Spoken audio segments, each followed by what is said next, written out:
So Liam Neeson is back to kick some ass all over again in his third collaboration with Jaume Collet-Serra, Run All Night.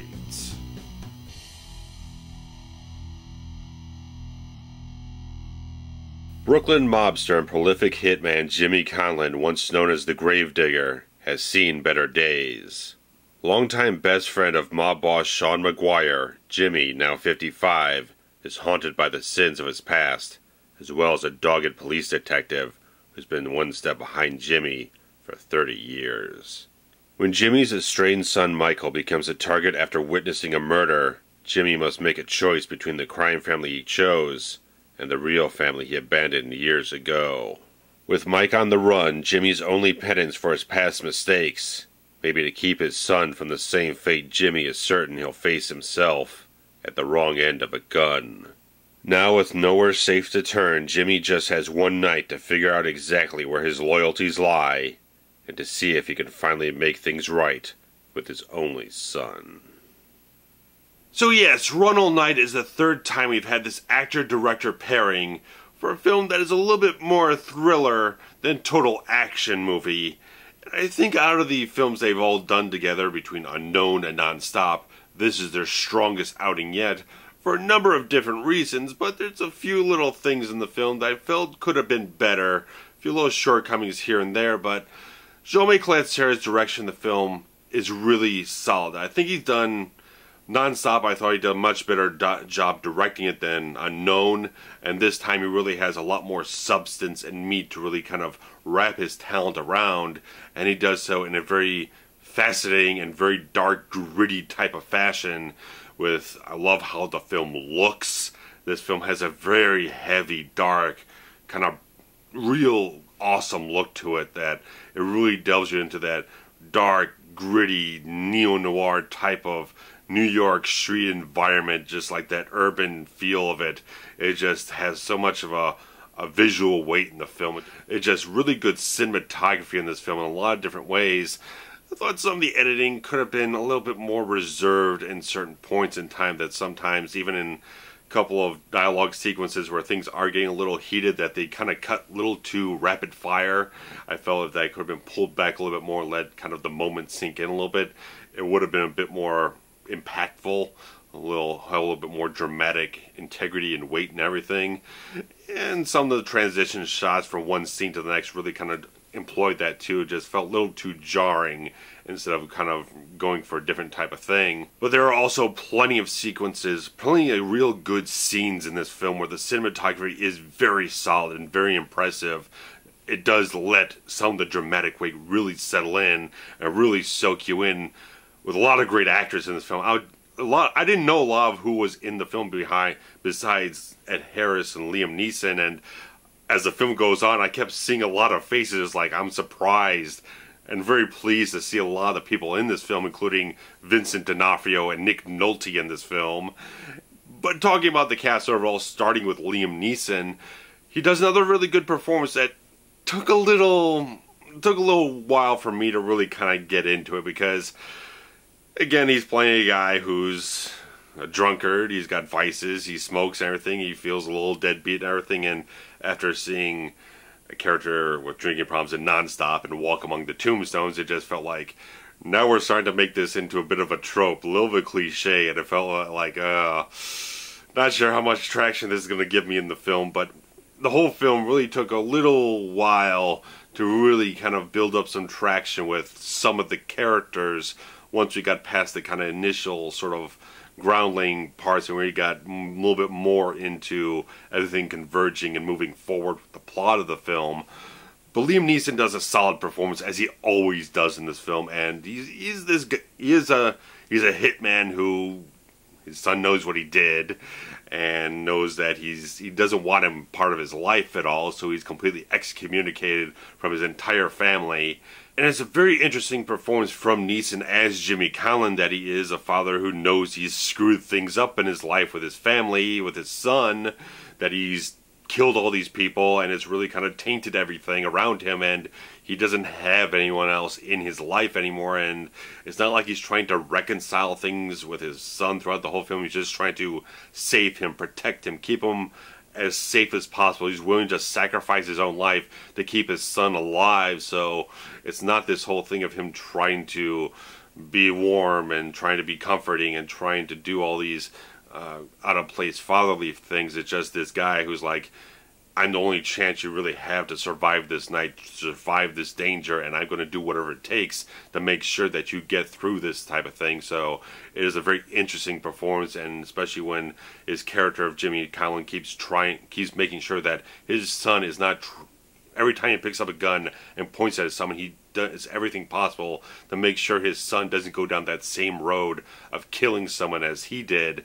So it has a lot of interesting qualities to it. I thought Neeson just did a great job with it. Obviously, like I said, once the film got some traction, really started getting a little bit more beyond the surface of things, I really started getting invested a little bit in the characters. And obviously, Ed Harris. This guy is amazing.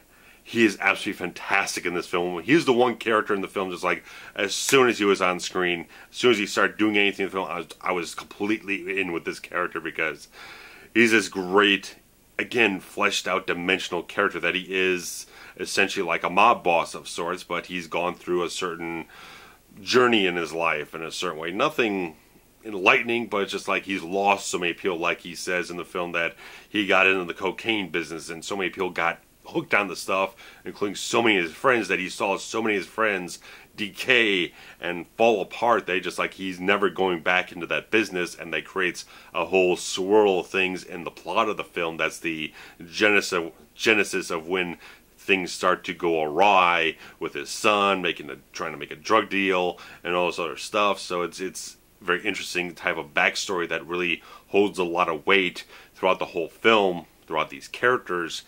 And Ed Harris just does an amazing job in this film. Just like, this guy is so good. And it's like, when I saw that he was in this film, it just punched up to another level. And he is probably the strongest and most powerful performance in the film, in my opinion. That just like, he has that gravitas to him. He just has so much going on with his character. I just love seeing when he confronts Jimmy in the film, Jimmy Conlon, when he gives him this ultimatum face to face and just tells him exactly what he's going to do because he killed his son.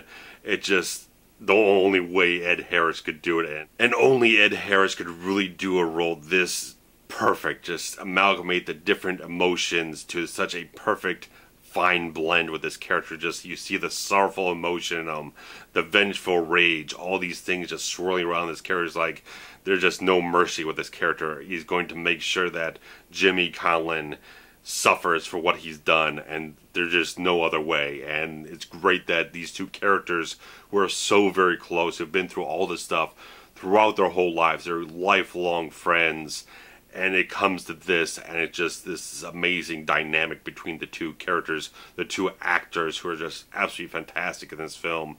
Their scenes together are just like such the strong elements, such the strong quality that you really needed in this film to drive forward every plot and emotional element that it had.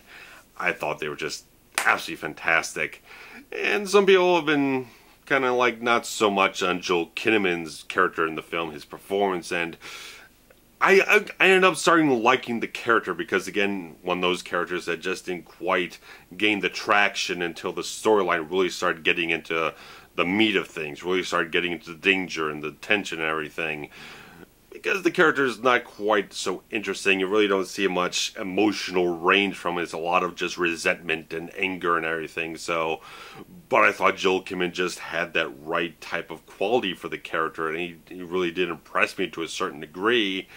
I really enjoyed his performance in the film, even though it could have used a little bit more, a little different dynamics, a little bit more wider range to really kind of maybe see a little bit more heartfelt quality with his family, to really kind of get a more dimensional quality with the character, to see that he is more of a better father, a better person than his father was. But overall, I thought Kinnaman's performance was really solid. I really enjoyed it. I just thought he did a really good job. And like I said, there's a lot of great supporting cast in this film. I saw Bruce McGill in this film, right? I saw him in the background. I was like, that's great. I love this character. I love this fucking actor. Bruce McGill's a fantastic actor. He does not get enough praise for what he does, not enough recognition, and he's kind of like one of Ed Harris's lieutenants or whatnot. He's right there beside him through so many of the scenes, and he does a great job as this very minor character in the film. And then you got Vincent D'Onofrio, just like, this guy, just such a great actor. Again, that he's portraying the straight-edge cop in this film. He's been trying to get Conlon for all these years, could never pin any evidence on him to really kind of convict him, but he is right there, right on the edge of this guy the whole film. And it's like, again, another interesting dynamic, because you got so many characters with so much history in this film. It just creates so many interesting qualities and different paths that the film takes. So it's this very interesting thing that goes through the film, different threads, and D'Onofrio just plays the characters so solidly. And even Nick Nolte shows up for a scene, even though I guess most of his material did get cut from the film. It was just nice to see Nick Nolte show up, and just like, I had no idea he was here, and when we showed up, he did a solid performance for the few minutes he had. And overall, I just thought the cast was really solid. When you cast these actors in this film, you're going to get some damn solid performances, and I was very pleased to see the caliber of talent on screen in this film. It really added a whole lot to the weight and credibility of the film. The one character that didn't quite mesh so well was Common's character of the professional hitter Price in the film, that he just didn't quite seem... It kind of took me out of the film a little bit, that he's sort of this clean image type of hitman with this sort of night vision, eye goggle type of thing, and all this high-tech type of stuff going on, just like seemed a little out of place with this very dark, gritty type of urban thriller and everything, where you even got Liam Neeson driving around in a 1980s Camaro in a really good chase sequence. It was really, some of the action is really good in the film, but when you got all that dark, gritty type of stuff going on, and you have this guy show up who's this high-tech hitman, everything just didn't quite flow as well as they probably thought it might. It just felt a little too kitschy in a certain way, but he's a good actor. I do enjoy Common in a lot of different things. He's a guy with a lot of good positive attitude when he goes into a production.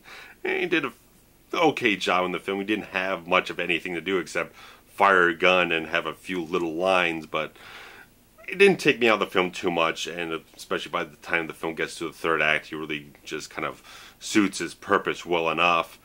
And like I said, the action in the film is really solid. That I've had some problems in the past with Collet-Serra's direction of action sequences. Unknown had a lot of shaky cam, quick cut stuff that just like really turned me off. I thought Nonstop got a little better in that area.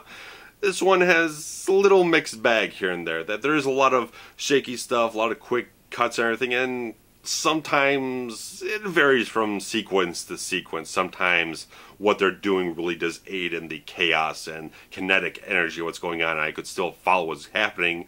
In some other cases, it really kind of got a little, could have used a little bit more of a steady hand, a little bit longer take here and there, but I thought it was good, and I thought a lot of the action was very dynamic, very interesting. Like I said, a really damn good car chase that just got brutal and had a great stunt at the end, a lot of physical stunts.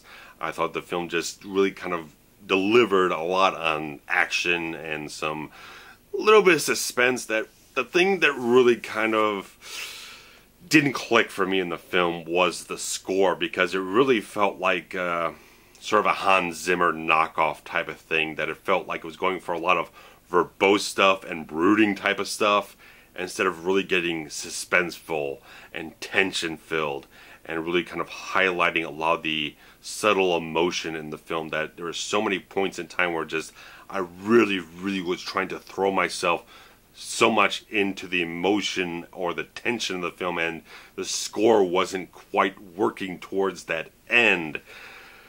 I really like, if you talk about Walk Among the Tombstones, that's a fucking suspenseful, tension-filled film, and it used score really well in that type of way. Or something like Prisoners or Seven or a number of different other suspense thrillers use a lot of really kind of tense score to really kind of accentuate those moments, and this film really didn't quite go for that as much. In certain sequences there's not really any score at all, so just like it didn't feel like it really kind of did what a score is supposed to do. It really didn't capture the emotion of what was going on screen so much, and just like that's just the one thing that really kind of bugged me when I walked out of the film. Is like I really wanted to I wanted the emotion that I felt was going on in the film to be enhanced so much, and it just felt like there was this, when I was walking out of the film, just feels like there's this emotional barrier that I couldn't penetrate through because the score wasn't allowing me into the moment.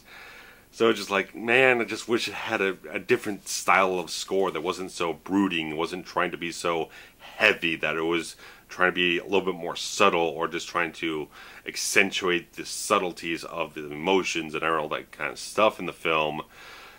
And I think the film overall is just a good thriller, that the story just has a lot of emotional dynamics between all the characters to really make it interesting. It's very emotionally based because these characters do have so much history between them that all this stuff keeps getting hashed out through all the stuff that's going on in the film.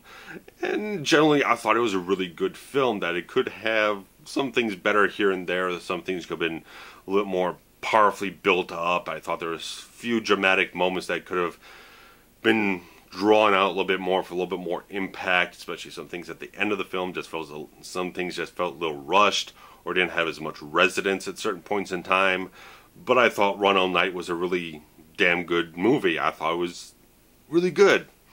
I do definitely recommend it. Go see it. Definitely support it, because Liam Neeson has recently said that probably give it about another 2 years, depending on his health, it'll probably be the end of his action film saga in his career, because, you know, the guy's a lot older than he kind of looks on film, so body only holds up so much, and it's good to kind of like know your lifespan in that type of genre or whatnot, that you're not going to push yourself to where you just can't do it anymore. Give yourself a nice run, know where your endpoint is, and move on to another sort of phase of your career, which is a good idea.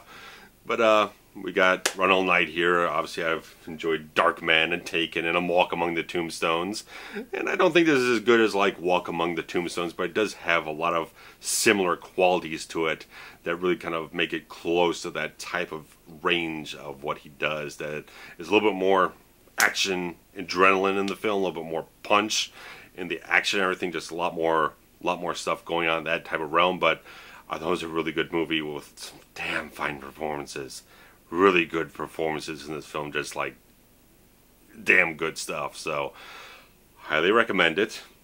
And next week we'll have a review of The Gunman with Sean Penn, Idris Elba, Javier Bardem, another fantastic cast. A lot of Academy Awards of that nominations or wins or whatnot in that realm, so really looking forward to that too. Just like good action. It looks like good stuff, so if it's as good as this, I'll be happy. So Run All Night. If you guys saw the film, definitely like to hear your comments about it, what you thought about the film. If you enjoyed the review, definitely appreciate getting your thumbs up on the video, and you guys sharing the link around. So we get more people interested, very much appreciate it.